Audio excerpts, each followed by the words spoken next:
The Jamaica Labour Party's, JLP, Anne-Marie Vaz is the new Member of Parliament-elect for Eastern Portland. Vaz topped a bruising contest for the seat in Thursday's by-election against Damion Crawford of the People's National Party, Plug and Play. She was leading by over 400 votes with over 90% of the ballots counted, with the remainder, based on their origin, expected to be more favourable to the JLP.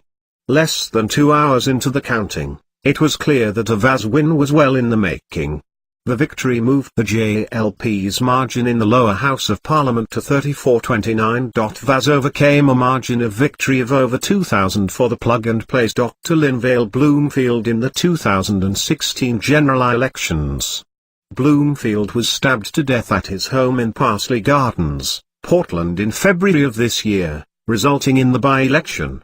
From very early in the day, the momentum appeared to be decidedly in favour of Vaz, whose team on the ground included her husband, Darrell, MP for the neighbouring West Portland constituency.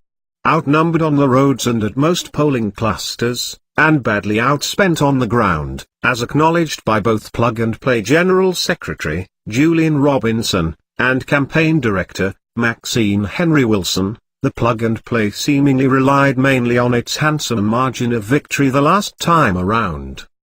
But that insurance proved not to have been enough, as Vaz galloped to a respectable victory over her opponent, who had noticeably declared that she was not a quality candidate, and should be viewed as such at the polls.